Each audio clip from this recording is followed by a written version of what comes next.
While repairing my car, the mechanic suddenly turned pale, as if he had seen a ghost, and whispered, "Don't get behind the wheel, it's a trap." At that moment, I received a message from my son. "Dad, hurry up." You won't believe what my son had in mind. Before we continue, please subscribe to the channel and let us know where you're listening in the comments. The phone rang at 5:15 on a Monday in early March. I'd been sitting in my living room for the better part of an hour, watching the light fade through the window, listening to the refrigerator hum its lonely song in the kitchen. 3 months. That's how long it had been since Glenn walked out of this house, since his fist made the kitchen table jump hard enough to rattle the salt shaker, since Maud's cold eyes followed me to the door like I was something she'd scraped off her shoe. When his name appeared on the screen, my heart kicked against my ribs like something trapped. "Dad?"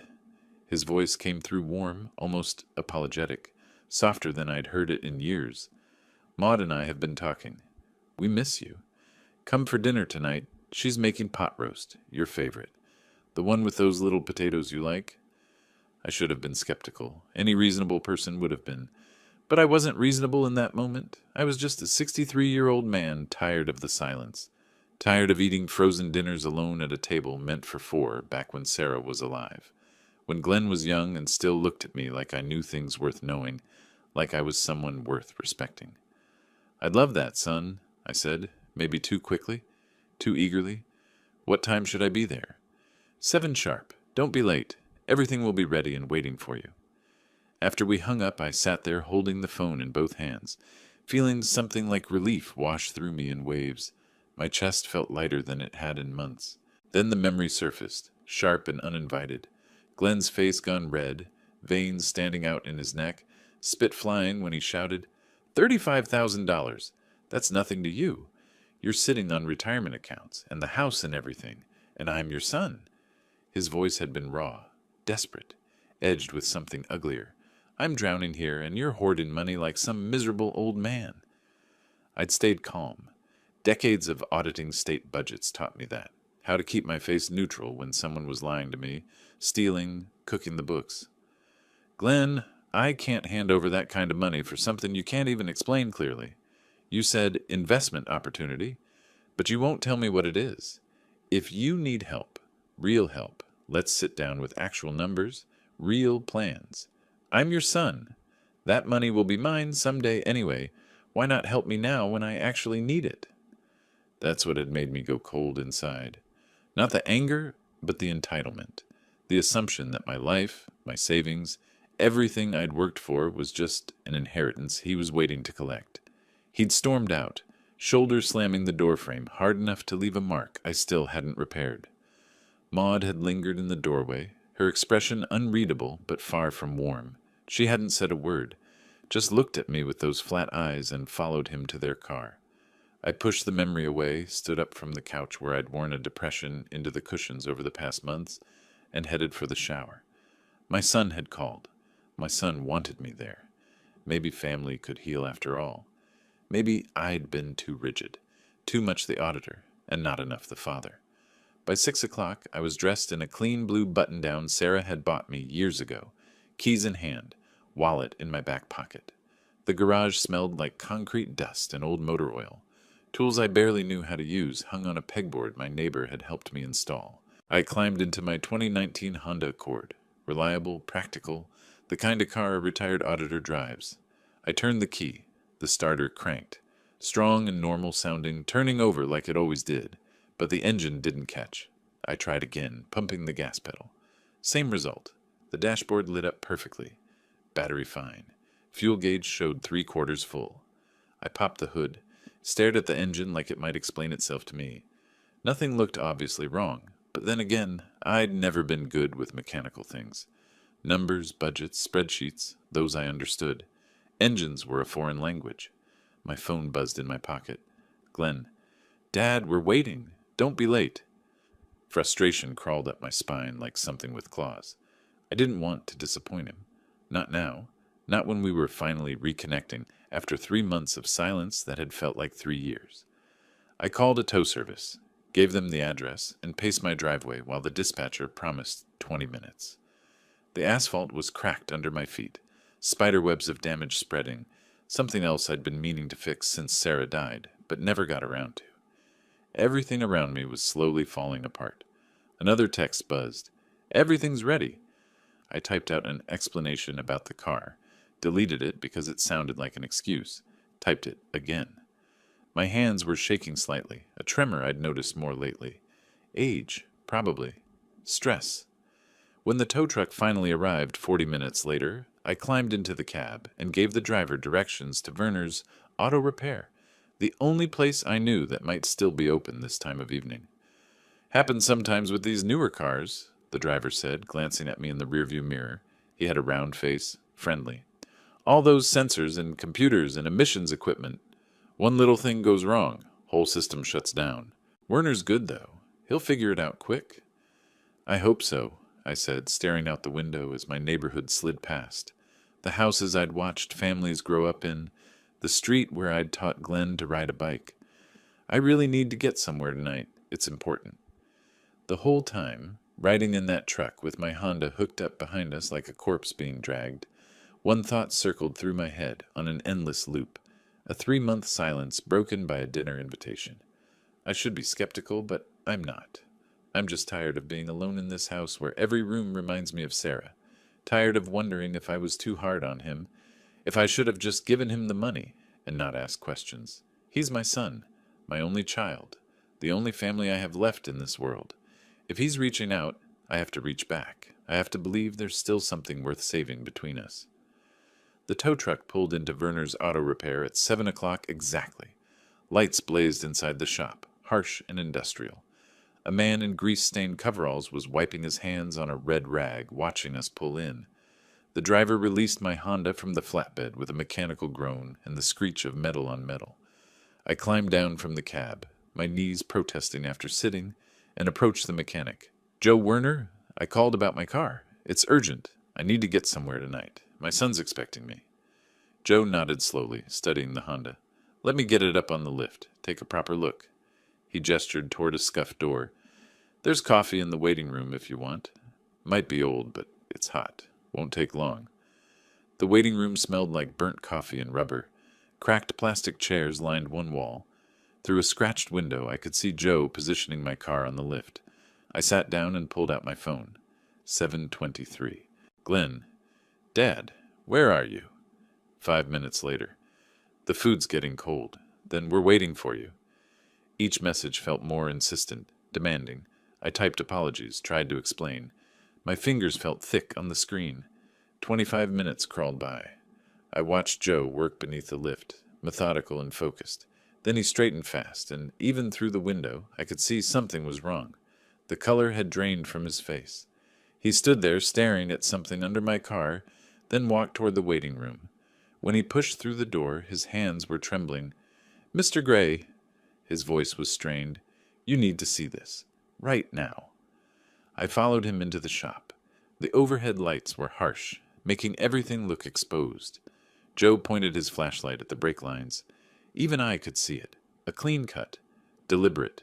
Not wear or damage. Someone had sliced through the line. "Someone did this," Joe said quietly. "This wasn't an accident. Someone wanted you to crash. To die." He moved the beam to the engine sensor. "They sabotaged this too. The engine would have started eventually, gotten you a few miles down the road. Then it would have failed on the highway when you were doing 60, 70. And when you hit the brakes..." He didn't finish. He didn't need to. My phone buzzed. I pulled it out with numb fingers. "Glenn, Dad, hurry." The words stared back at me. Hurry to what? Hurry to die on Route 309 with no brakes? A memory surfaced sharp. Sunday night, 2:30 in the morning. A sound from the garage, metallic scraping. I'd lain there listening, decided it was nothing. Cats. Wind. But Glenn had a spare key. Glenn knew I kept the car in the garage. Glenn... The shop tilted. I steadied myself against the fender, breathed through my nose. 30 years of auditing kicked in, keeping my face neutral when discovering fraud. This was just another form of theft. Someone trying to steal my life. "Joe, I need you to document everything," I said steadily. "Photographs of both sabotage points. Written report. Don't touch anything else. Leave it exactly as you found it." Joe stared at me.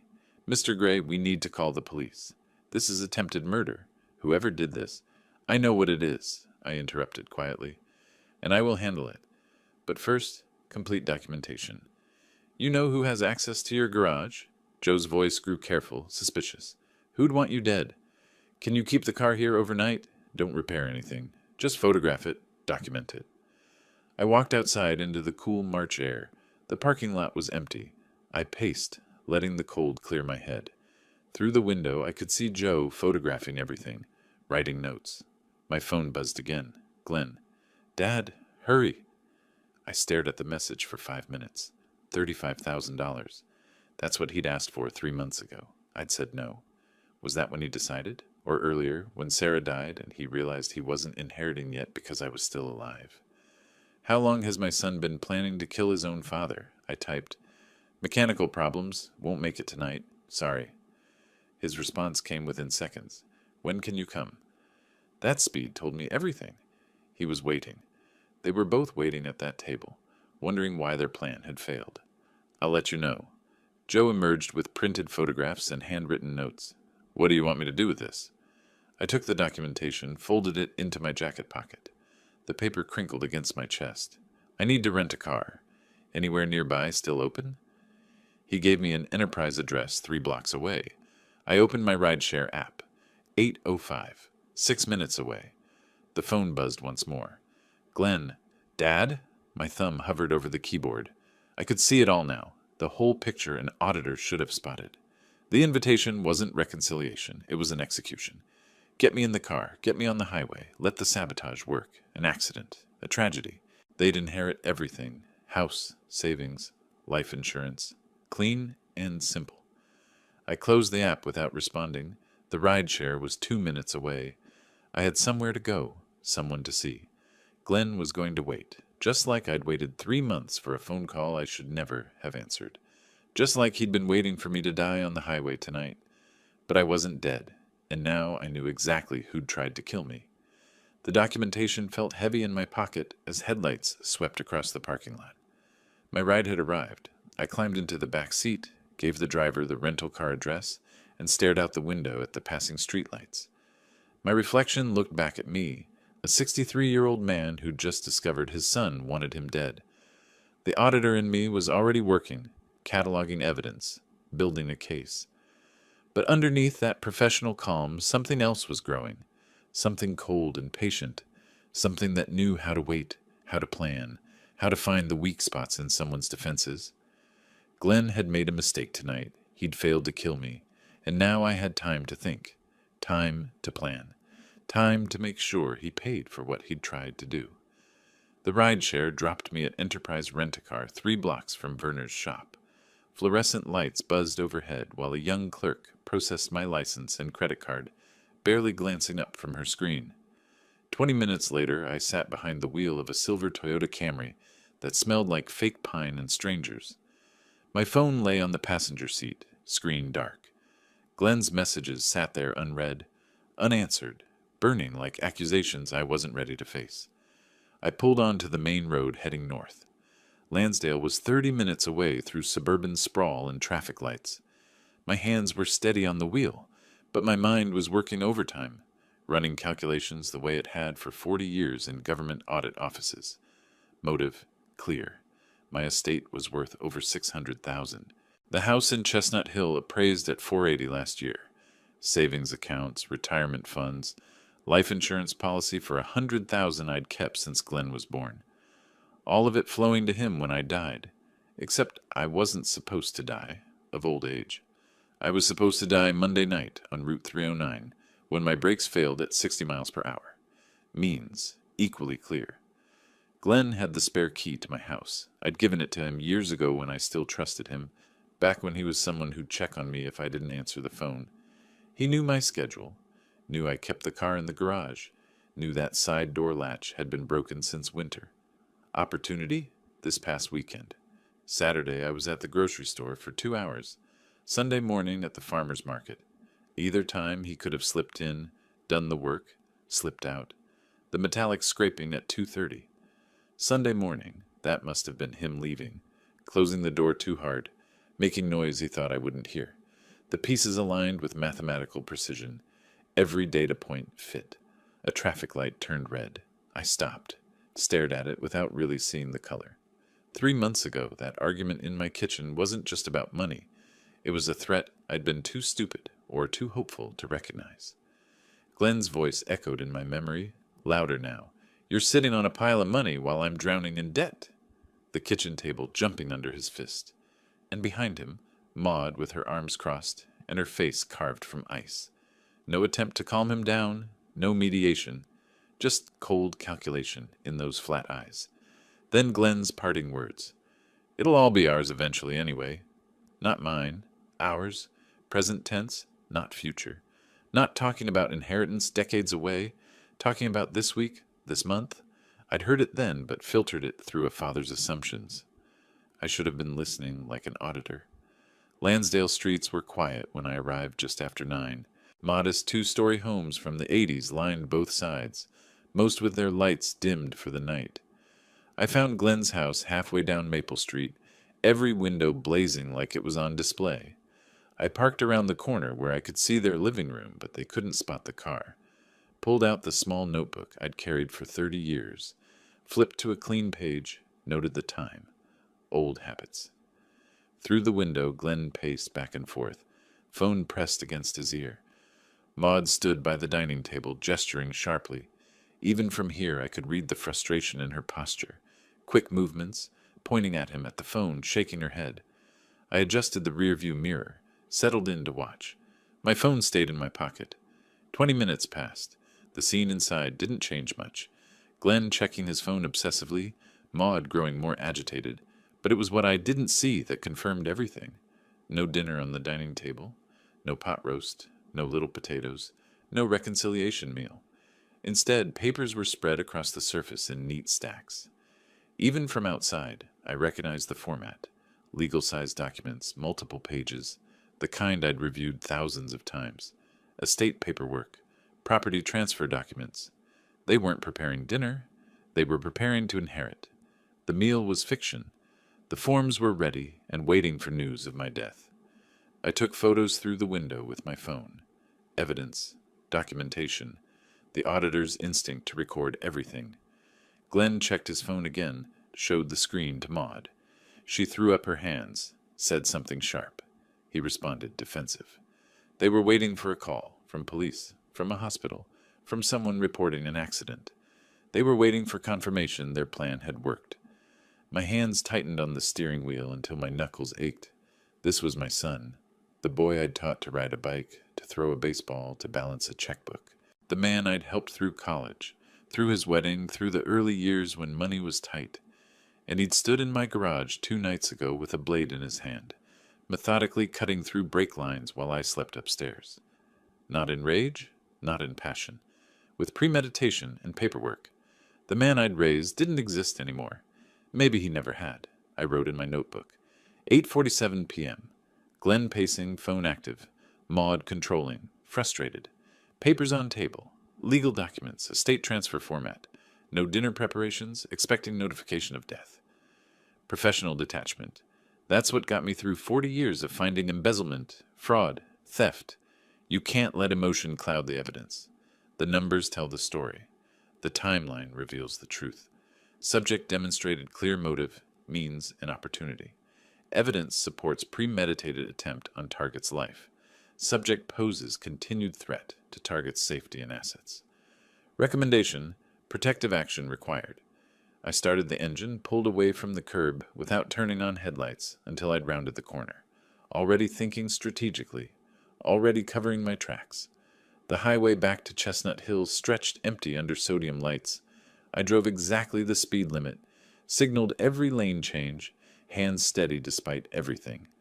My phone buzzed on the passenger seat. I glanced at the screen without picking it up. Glenn, Dad, are you okay? I'm worried. Please respond. Worried. The word sat in the car like poison gas. I took the exit toward home, toward the house with the garage where Glenn had stood, with hatred and a cutting tool, severing more than brake lines. The phone buzzed again. This time, I didn't look. I had work to do. Planning, preparation, strategy. My son wanted to play games with inheritance? Fine. But I'd written the rules for 40 years, and I was about to teach him exactly what happens when you try to defraud an auditor. My house stood dark when I pulled into the driveway near 10. I sat in the rental car for a long moment, staring at the structure I'd called home for 30 years. The garage where Glenn had betrayed me, the back porch where I'd pushed his tire swing, the second-floor window of his childhood bedroom. All of it felt contaminated now.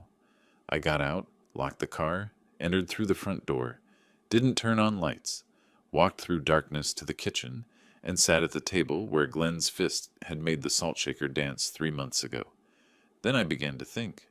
Hours crawled by. I filled notebook pages with analysis, columns of assets, vulnerabilities, required actions, drew lines connecting concepts, circled keywords.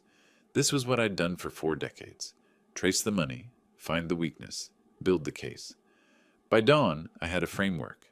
By 7 Tuesday morning, I had a plan. I showered, put on a clean shirt and slacks. Armor for the day ahead. Then I picked up my phone. Glenn had sent 12 messages overnight, each more concerned sounding than the last. "Dad, please answer. I'm really worried. Should I come check on you?" I crafted my response with surgical precision. "Sorry, son. Car broke down seriously. Had to leave it at the shop. Reschedule dinner?" 3 dots appeared immediately. He'd been waiting, watching his phone. "Of course, Dad. Main thing is you're okay." I read it twice, heard the falseness like a wrong note. "Main thing is you're okay." "No, Glenn. The main thing was supposed to be that I was dead on Route 309 with failed brakes, but I'm still breathing, and now you're scrambling." At 9, I sat in attorney Mark Davidis's office downtown. He was 44, sharp-eyed, with framed degrees covering one wall. His reputation for handling complex estate cases was why I'd chosen him. I didn't mention attempted murder, not yet. Just asked about changing a will, Pennsylvania inheritance law, disinheriting beneficiaries.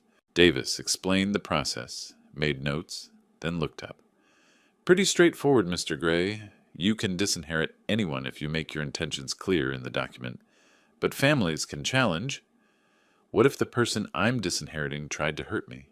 I interrupted quietly. "To gain the inheritance faster?" His pen stopped moving. "That's a different conversation, Mr. Gray. That's a very different conversation. Pennsylvania law is clear on this. If someone attempts to harm you for financial gain, they're automatically disqualified from inheritance. And we're talking serious felony charges, 10 to 20 years. "I need options," I said. "Legal options, before I make formal accusations." He studied my face. "How certain are you?" "Gathering evidence now." The police station came next. Detective Rodriguez was mid-40s with tired eyes and coffee stains on his tie. I presented Joe Werner's photos, his written statement, my timeline documentation. Rodriguez listened, took notes, but his expression stayed cautious. "Mr. Gray, I understand this is frightening, but without proof of who accessed your garage, who actually did the cutting? Do you have security cameras? Witnesses?" "No." He sighed. "We'll open a report. Send an officer to document the vehicle. But I'm being honest. Without more evidence, this is property damage. Maybe attempted vehicular manslaughter if we can connect someone. Do you have suspicions?" I met his eyes. "I need to be certain before I accuse anyone. But I'm working on that." Evening found me on my back porch, exhausted but too wired to rest. Movement caught my attention. My neighbor, Barbara Clark, approaching through the dusk with 2 mugs in her hands. She was 61, silver-haired, with gentle features but intelligent eyes I'd never really noticed before. "I saw your lights on all night," she said without preamble. "You've been gone all day. Sylvester, what's wrong?" Something in her directness broke through my defenses. I told her, carefully watching for judgment. She set down her tea. 4 years ago, my daughter tried to have me declared incompetent, wanted my house, my savings, said I was senile, dangerous to myself, had doctors lined up, paperwork ready. Her eyes met mine. "I understand what you're feeling. The betrayal, the disbelief that your own child could—" She didn't finish, didn't need to. "When my daughter did what she did," Barbara continued, "I wanted to pretend it wasn't happening, wanted to believe she was just misguided, not malicious." She leaned forward. "But Sylvester, when someone shows you who they are, believe them, especially family. They know exactly what they're doing. He's my only child, I said, my voice cracking for the first time. How do I? You protect yourself, and you make sure he faces consequences, or he'll try again. The words hung between us in the cooling air.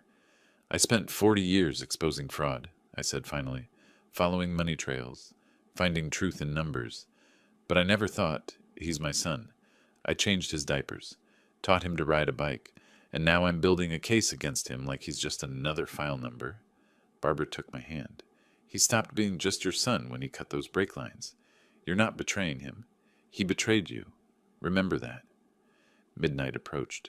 Barbara stood to leave, paused at the porch steps. I know what the next few days will be like. The doubt, the second-guessing, wondering if you're overreacting. She turned back. You're not. Trust your instincts. Trust the evidence. And if you need anything, someone to talk to, someone to remind you why you're doing this, I'm 3 houses down, anytime. I watched her disappear into darkness, a small figure carrying more strength than I'd imagined. My phone buzzed. Glenn, Dad, when should we reschedule? Really want to see you. I typed, I'll let you know. I have some things to take care of first. His response was immediate. Like what? Like protecting myself from you, like changing my will, like making sure you never get a penny of what you tried to kill me for. But I wrote, just personal business. Talk soon. I turned off the phone completely. Inside, I climbed stairs to my bedroom for the first time in 36 hours. The notebook sat on my nightstand, open to tomorrow's page. 3 items in careful print. 1. Change locks. 2. Security cameras. 3. New will. Disinherit Glenn. Reason stated clearly. I closed my eyes. Sleep came finally, dreamless and dark. Wednesday morning arrived with unexpected clarity. Sunlight streamed through my bedroom window, the first real sleep I'd had since Monday night. The notebook still sat on my nightstand, action items staring back like a mission briefing. I showered, dressed, made coffee. My phone sat on the counter where I'd left it powered off. When I turned it on, 3 messages appeared. Glenn sent an hour ago, Dad, you there? I took a sip of coffee, made him wait. Power comes from patience. The phone rang mid-morning. Glenn's voice came through warm, concerned. So perfectly performed, I almost admired it. Dad, how about we have that dinner tomorrow? Thursday? Maud and I really want to see you. I kept my tone light. Tomorrow's tough, son. How about Friday? That gives me time to sort out this car situation. I heard something in his voice then. Eagerness edged with desperation. Friday works. Friday's perfect. After we hung up, I stared at my reflection in the kitchen window. Playing the oblivious father was harder than expected, but necessary. Barbara arrived late morning, and we drove together to Mark Davis's office. This time the conversation was different. Davis spread papers across his mahogany desk. Will templates, inheritance law summaries, criminal statutes. If we're doing this, he said, looking between us, we need to be thorough. Changing the will protects your assets. But if Glenn tries again, we need evidence for criminal charges. Barbara leaned forward. I used to work with private investigators when I practiced family law. We could install security cameras in Sylvester's garage. If Glenn tries to access it again... Davis nodded slowly. That would give us attempted burglary at minimum, conspiracy to commit murder if we can prove intent. I signed the new will paperwork with firm strokes. Everything to Montgomery County Children's Hospital Foundation.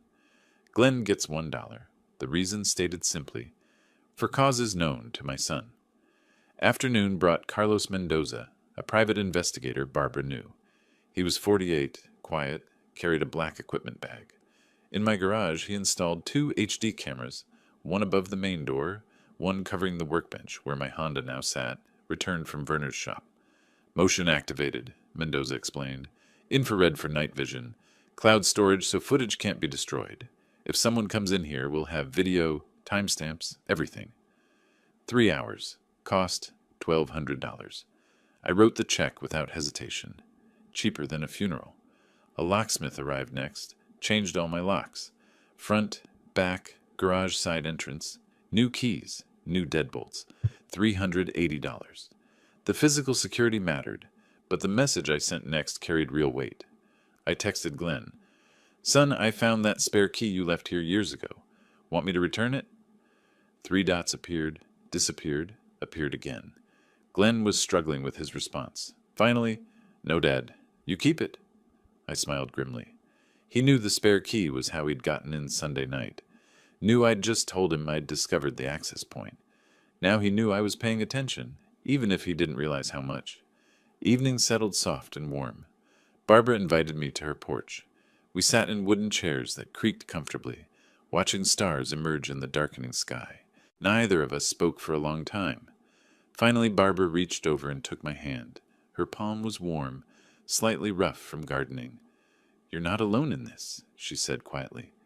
I looked at our joined hands, mine weathered and spotted with age, hers smaller but equally marked by years.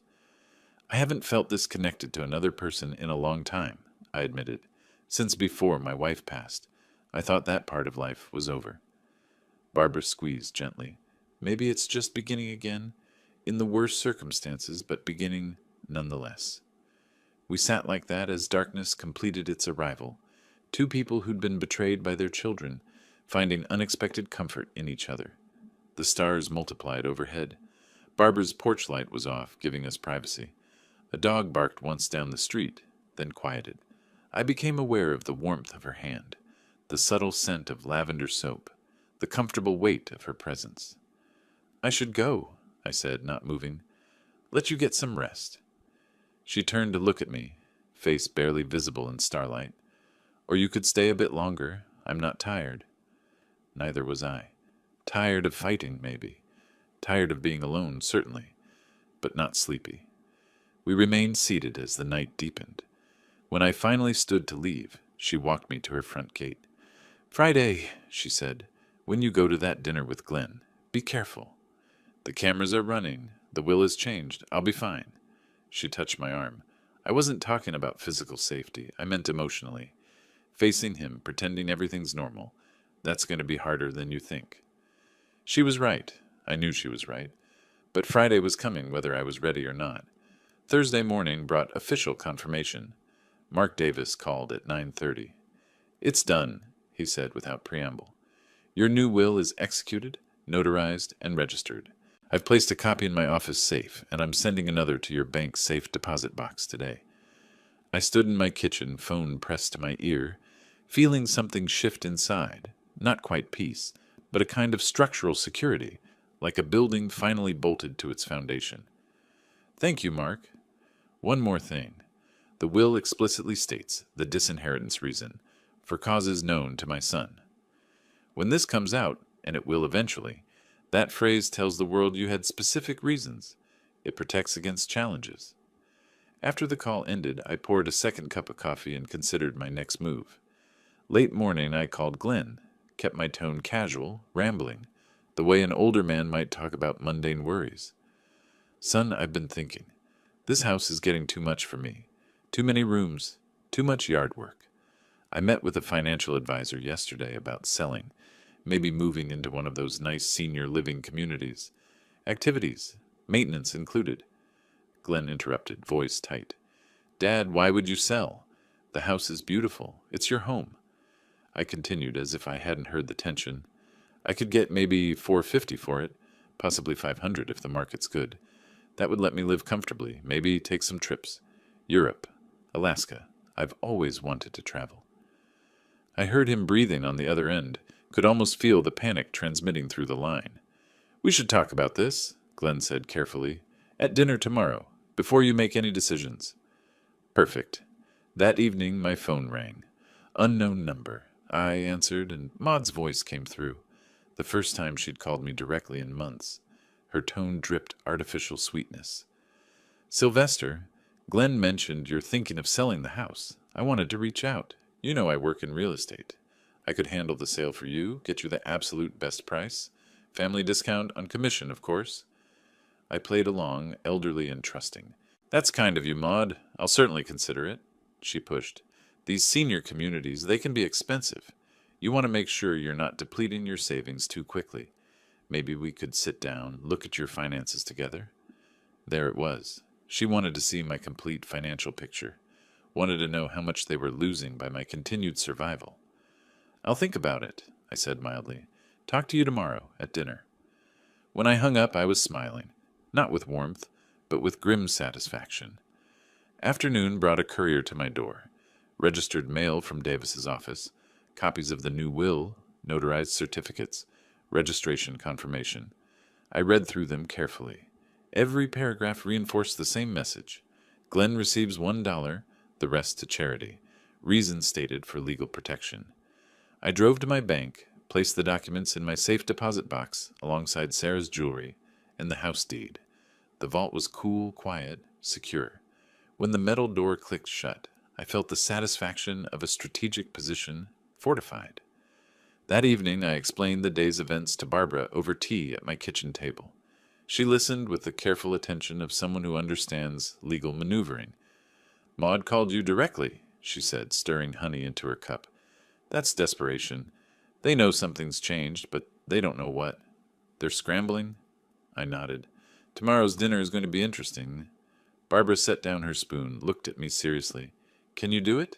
Sit across from them, eat their food, make small talk, knowing what you know? I met her gaze. I sat through 40 years of meetings with people who'd embezzled pension funds, stolen from retirees. I smiled, shook hands, asked about their families while building cases against them.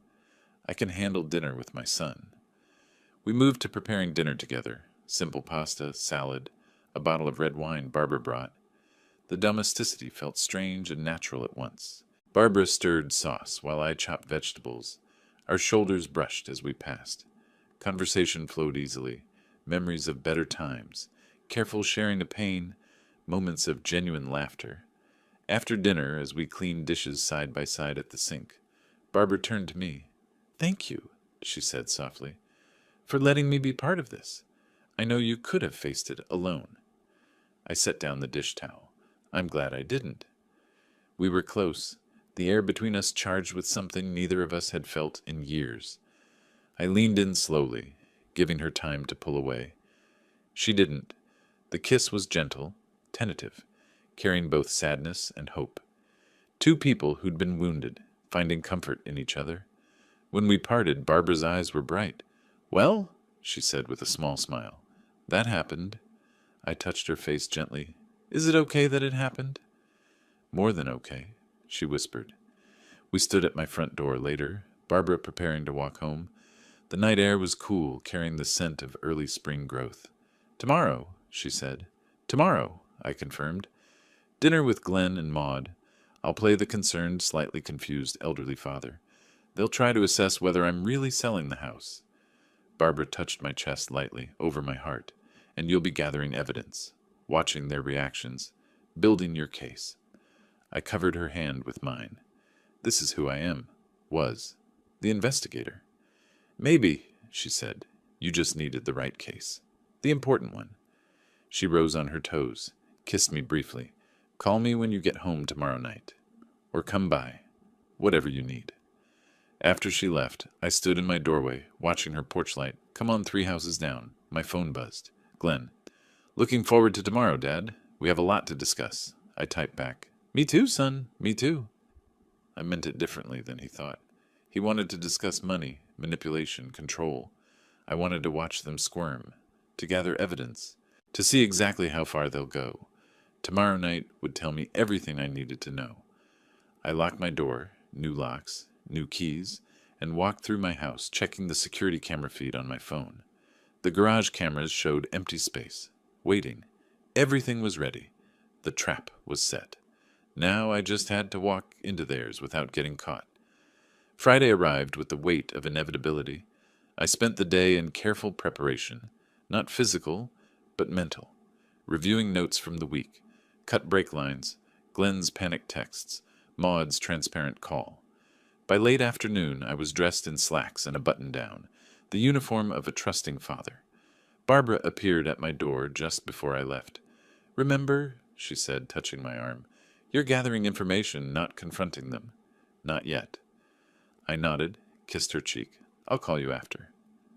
The drive to Lansdale took 30 minutes. With each mile, I put on my mask. The slightly confused, slightly lonely elderly father who trusts his son. Glenn opened the door before I could knock. He'd been watching. Dad, great to see you. The hug was too tight, held too long. Over his shoulder, Maud stood in the hallway, smile bright and cold as chrome. When I mentioned I was still driving the rental because my Honda needed something complicated with the engine and brakes, I caught it. The briefest exchange of glances between them. Recognition, tension, fear. We sat at the dining table. The same table that held estate documents earlier this week now displayed careful domesticity. Pot roast, roasted vegetables, red wine. Maud served with practiced efficiency. I remember you love pot roast, Sylvester. She hadn't called me by my first name in years. The performance was transparent once you knew to look for it. Glenn played the attentive son, refilling my water glass, asking about my week. The conversation was surreal. 3 people eating a meal, 2 plotting murder while pretending normalcy, 1 pretending not to know. I played my part perfectly. The rambling older man, grateful for family attention, a little lonely, a little naive. Midway through the main course, I deployed my weapon. You know, I've been thinking a lot about the house. It's really too much for me now. I spoke with a real estate agent. They think I could get $480,000, maybe more. After taxes, about $455,000 clean. They froze. Maud's knuckles whitened around her fork. Glenn's smile became strained. I'm thinking of buying a small condo, maybe $200,000, and using the rest to travel. Europe, Paris, Rome, maybe Alaska too. The atmosphere shifted like air pressure dropping before a storm. Maud recovered first. Sylvester, that's a big decision. You shouldn't rush into anything. Glenn added, voice tight. Dad, the house is your life, your memories. You shouldn't sell. I continued, as if oblivious. Oh, and I was at my lawyer's office this week, too. Just updating some documents. You know, at my age, you have to think about these things. I said it casually, between bites. The reaction was immediate. Another desperate look between them. What kind of documents? Maud asked, trying to sound merely curious. I waved a hand vaguely. Estate planning things, boring legal stuff. My lawyer said it's important to keep everything current. I didn't elaborate. Let them imagine. Wonder. Panic. The silence that followed was heavy enough to suffocate. Dessert was rushed. Coffee declined. Glenn and Maud were barely maintaining their facades now. When I stood to leave, claiming early fatigue, the relief in their faces was palpable. Drive safe, Dad, Glenn said. We'll talk soon about the house, before you do anything. In the rental car, I watched them in my rearview mirror. The moment my car turned the corner, they rushed back inside. I could imagine the conversation, panicked, angry, desperate. I drove 3 blocks, pulled over, and called Barbara. It's done, I said. They're terrified. Her voice came through warm and worried. Are you okay? I considered. I'm not sure, but I'm in control. That's what matters. She was quiet for a moment. Be careful. Cornered animals are the most dangerous. I knew. I was counting on it. The drive home passed in a blur of streetlights and replayed conversations. Glenn's too tight hug, Maud's forced warmth, the way they both tensed when I mentioned the lawyer. When I pulled into my driveway, my phone showed 2 missed calls from Glenn. No voicemail, just silence and need. I didn't call back. Instead, I walked through my house. New locks, securing every entrance, security cameras recording every angle of my garage. The screens on my phone showed empty frames, my Honda sitting untouched, bait waiting. I texted Barbara, home safe, they're scrambling. I could see it in their eyes. Her response was immediate. Coming over. By the time she arrived 10 minutes later, I was sitting at my kitchen table with the lights off, staring at nothing. She didn't turn on the lights, just sat beside me in the darkness, took my hand. Tell me, she said quietly. And I did, not the strategic details, but the human cost. I looked at my son tonight and saw a stranger, worse than a stranger, an enemy. My voice cracked slightly. When did I lose him, Barbara? When did he stop being my child and become this? She squeezed my hand. You didn't lose him. He chose a path. That's not on you. We sat in the darkness, 2 people who'd survived betrayal by their children, holding each other's pain. Outside, night settled deep. Somewhere Glenn and Maud were plotting their next move, and I, despite the ache in my chest, was ready. Saturday unfolded with careful normalcy. I woke beside Barbara. She'd stayed the night, both of us needing the comfort of not being alone. We shared coffee in morning sunlight, talked about nothing important, let ordinary routine provide shelter from the storm building around us. By early afternoon, Barbara returned to her house. I decided on a grocery run, milk, bread, the weekly basics that continue regardless of family betrayals and murder plots. The store was crowded with weekend shoppers. I moved through aisles on autopilot, mind elsewhere, replaying Friday's dinner. When I turned onto my street with grocery bags in the passenger seat, I saw it immediately. Glenn's car in my driveway. He stood at my front door, shifting his weight, checking his phone, radiating nervous energy. When I pulled in, his head snapped up. "Dad, we need to talk." Not a greeting, a demand. I took my time gathering grocery bags, using the moments to prepare. My heart rate elevated, but my hands stayed steady. "Of course, son. Come inside." I unlocked the door, new locks, new keys Glenn doesn't have, and we entered. The house felt different with him in it now, contaminated by his presence. I set groceries on the kitchen counter. Didn't offer coffee or a seat. Waited. Glenn paced the living room. Couldn't stand still. "Dad, I've been thinking about what you said. About selling the house." I remained neutral. "Yes?" His voice rose. "This house, it's not just yours. It's family. It should stay in the family. Mom lived here. I grew up here. You can't just sell it to strangers." I felt the calculated manipulation, the appeal to sentiment. "It's my house, Glenn. I can do what I want with it." His control began slipping. "But what about me? What about your family? Don't I matter?" The entitlement in his voice was naked now, undisguised. "Of course you matter. But I don't understand why you're so concerned about what I do with my own property." Glenn stopped pacing, faced me directly. His face was flushed, jaw clenched. "Because it should be mine. I'm your son. I have a right to it." The words hung in the air like smoke from a gunshot. I went very still. "A right? To property I own? To money I earned?" Glenn realized he'd said too much, but couldn't stop now. "I'm drowning in debt, Dad. $75,000. Maud and I, we can't... We need..." He caught himself, tried to recover. "We just think you should keep the house. For the family. For memories." But then, fatally, if everything had just gone according to plan. He stopped. His face went pale. The words trailed into silence. My voice dropped to barely above a whisper. "If what had gone according to plan, Glenn?" The question sat between us like a live grenade. Glenn backed toward the door. "Nothing. I just meant..." I stepped forward. "You meant if I'd driven my car last Monday, if the brakes had failed on the highway, if I'd died in the accident you arranged." His face drained of all color. "I don't... You're not..." He couldn't form coherent words. "Get out," I said, voice like ice. Glenn fumbled for the doorknob, escaped into the afternoon sunlight. His car peeled out of the driveway, tires squealing. I stood in my doorway, watching until the car disappeared, then closed and locked the door. My hands shook as I pulled out my phone. Called Detective Rodriguez. He admitted it. Not directly, but enough. If everything had gone according to plan, he was talking about my death. Rodriguez's voice was sharp, alert. "Did you record it?" I closed my eyes. "No, I wasn't expecting him to show up." Rodriguez sighed. "It's something, but not enough for arrest. We need more." After hanging up, I called Barbara.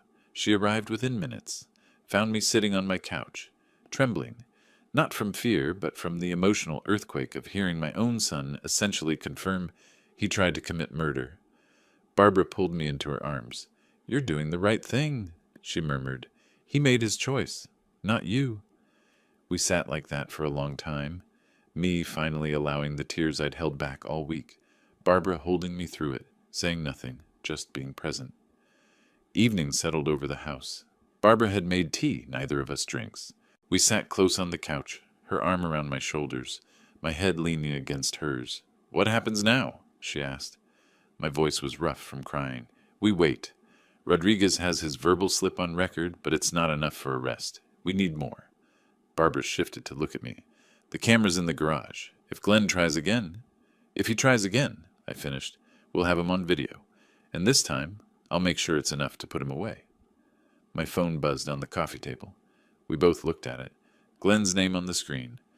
I picked it up, read the message aloud. Dad, I'm sorry about today. I'm just worried about you. I care about you. Barbara made a sound of disgust. I stared at the words. He actually thinks I still believe him, after what he said, after what he did. I typed a response with deliberate slowness. We'll talk later. I need time to think. Sent it. Set down the phone. You're not going to confront him? Barbara asked. Not yet, I said. Not until I have everything I need. He's going to try again. I know it. And when he does, I'll be ready. Outside, darkness was complete. The security cameras in my garage recorded empty space, waiting. The trap was set. The bait was placed. Now came the hardest part, patience. Sunday morning arrived with deceptive quiet. I woke early, the house silent except for the refrigerator's hum and distant birdsong. Barbara had stayed over. We'd fallen into an unspoken pattern where neither of us wanted to be alone overnight. She was making coffee when my phone rang. Detective Rodriguez's name on the screen. My stomach tightened. Mr. Gray, his voice came through, sharp with controlled excitement. The camera's caught something. You need to come to the station. My coffee cup froze halfway to my lips. When? Last night, early this morning, technically. Around 3:20 a.m.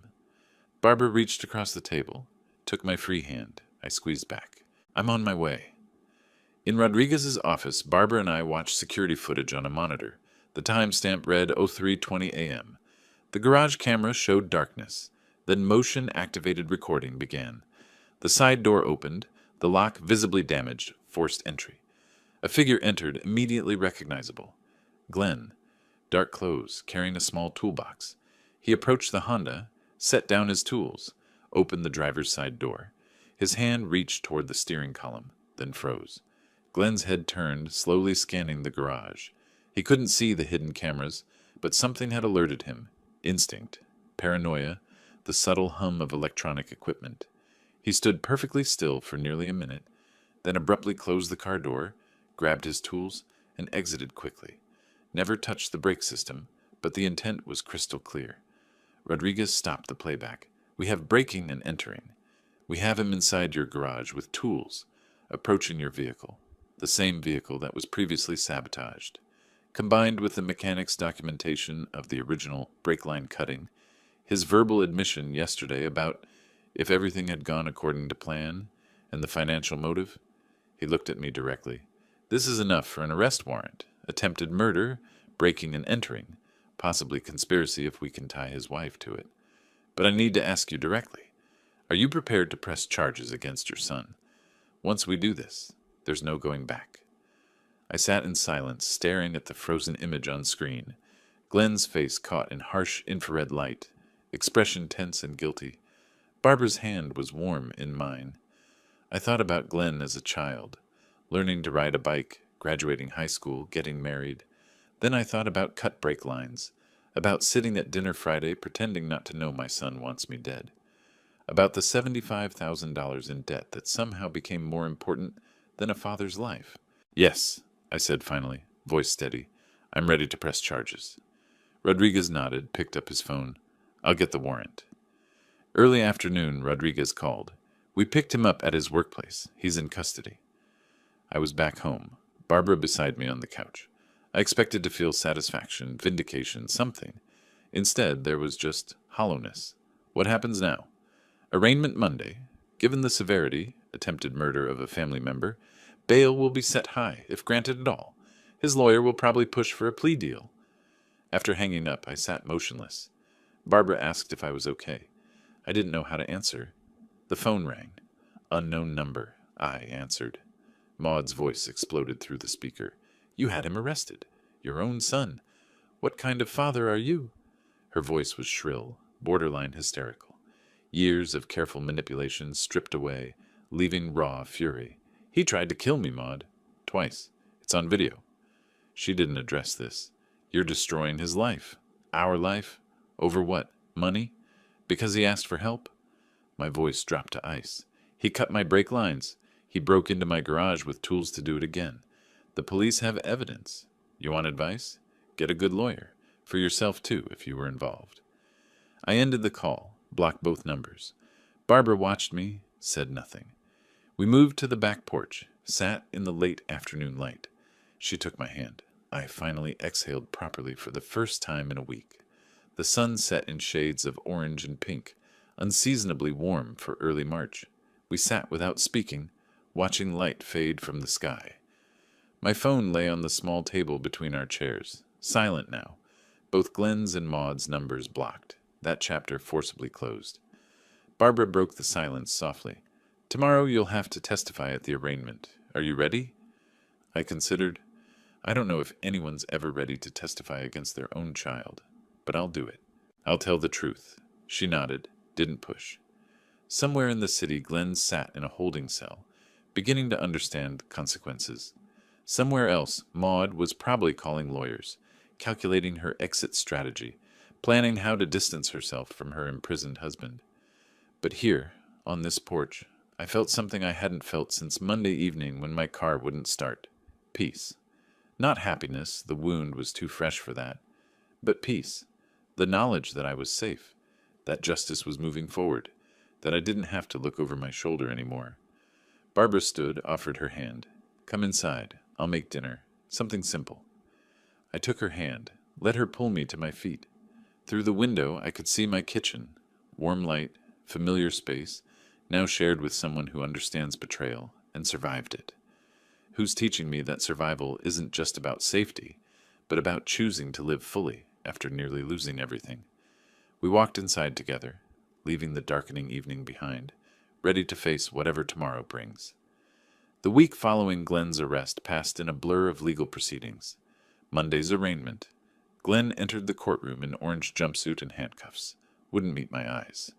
Bail denied due to severity and flight risk. His court-appointed attorney immediately began negotiating. By Wednesday, a plea deal was offered. I met with the prosecutor, a sharp-eyed woman in her 40s, who laid out the options. First-degree attempted murder carries 20 years, but proving premeditation to a jury is uncertain, even with your evidence. Your son's attorney is pushing for a deal: assault with intent to cause serious bodily harm, plus breaking and entering. 6 years total. Eligible for parole in 4 with good behavior. She watched my face. "It's your call. We can take it to trial if you want." I thought about months of testimony, reliving everything publicly. Thought about Barbara, about moving forward. "Take the deal," I said. 6 years is enough. The courtroom was small, wood-paneled, fluorescent lit. I sat in the gallery, Barbara beside me, her hand in mine. The prosecutor presented the plea agreement. Glenn stood before the judge, shoulders slumped, diminished. The judge asked, "Mr. Gray, do you understand you're pleading guilty to assault with intent to cause serious bodily harm and breaking and entering?" Glenn's voice was barely audible. "Yes, Your Honor." "And you understand the sentence is 6 years in state prison, with possibility of parole after 4 years?" "Yes." The judge signed the paperwork. "So ordered." That was it. 2 minutes to conclude a relationship that spanned 35 years. Before the bailiffs led Glenn out, he turned. His eyes finally found mine in the gallery. For a long moment, father and son stared at each other across the courtroom's divide. I saw no anger in Glenn's face, no defiance, just emptiness. And maybe, underneath that emptiness, something that might be belated understanding. Glenn's mouth moved. "I'm sorry." The words were quiet enough that only those nearby heard them. I nodded once. Not forgiveness, not reconciliation, just acknowledgement that the words were spoken. Then Glenn was led away through the side door, and he was gone. Outside the courtroom, the prosecutor pulled me aside. We couldn't build a case against the wife. No evidence she directly participated. She's filed for divorce, already moving to another state, essentially abandoning him. I wasn't surprised. Maud was always about money, about advancement. A husband in prison served neither purpose. "Will she try to contact me?" The prosecutor shook her head. "Restraining order is still in effect. She knows to stay away." One more loose end tied off. One more threat neutralized. 1 month later, April sunshine warmed the park by the lake. Barbara and I walked the path around the water, fingers intertwined. She'd moved in permanently, her house sold, belongings merged with mine. The combined household felt right, natural, like we'd been doing this for years instead of weeks. We were planning a summer wedding. Nothing elaborate, just close friends and Barbara's sister. The ceremony would be in her friend's garden, intimate and genuine. I'd changed my will a third time, half to Montgomery County Children's Hospital Foundation, half to Barbara. The house that Glenn wanted so desperately now belonged to a man who'd learned to share it, to fill it with laughter and music and life instead of lonely silence. Back home that evening, I found an envelope in the mailbox. Prison postmark, Glenn's handwriting. I stared at it for a long moment, then carried it inside. Barbara saw it, asked no questions. At the kitchen table, I held the unopened letter. He wrote me. Barbara set down her tea. Do you want to read it? I turned the envelope in my hands. Not now, maybe someday, but not today. I opened a kitchen drawer, placed the letter inside, closed it. Today is for living, for us, for the future. Barbara smiled, took my hand across the table. Then let's go for that walk we planned. The evening's beautiful. We left the house hand in hand, two people in our 60s who'd survived our children's worst betrayals and found unexpected second chances at love and trust. The letter sat in the drawer, waiting for a day that may or may not come. But today life called louder than the past. The park path wound through newly budding trees, the lake reflecting sunset colors like melted copper. Other couples walked past, some young, some old, all absorbed in their own worlds. Barbara and I moved at an easy pace, no rush, nowhere to be except here. Do you think about him? Barbara asked after a comfortable silence. I considered. Sometimes. Mostly I wonder when it changed, when he stopped being my son and became someone who could do that. I squeezed her hand. But thinking about it doesn't change anything. He made his choices. Now he lives with them. Barbara nodded. And you? What are you living with? I stopped walking, turned to face her fully. The setting sun lit her silver hair, her face open and kind. I'm living with you, with the possibility of happiness I thought I'd lost forever, with the understanding that family isn't always blood. Sometimes it's the person who stands beside you when everything falls apart. She rose on her toes, kissed me gently. Good answer. We continued our walk, circling back toward home as twilight deepened. In the kitchen drawer, Glenn's letter sat unopened, its words frozen in time, waiting for a moment that may never arrive. But out here in the living world, I walked hand in hand with Barbara Clark, two people who'd earned their second chance through survival and courage, and the willingness to trust again. The house ahead showed lights in the windows, our home now, filled with shared meals and conversation and the quiet comfort of companionship. Justice had been served. Safety had been secured, and most importantly, improbably, life had become worth living again. Not despite the betrayal, but because I chose to survive it, to fight back with truth and law, rather than bitterness, and to accept love when it appeared in the aftermath. The evening air carried the scent of spring flowers. Somewhere a bird called its final notes before nightfall. And I, Sylvester Gray, 63 years old, retired auditor, survivor of my son's murder attempt, walked toward home with the woman I love, ready for whatever tomorrow brings. If you like this story, please like this video, subscribe to the channel, and share your impressions of this story in the comments. To listen to the next story, click on the box on the left. Thank you for watching.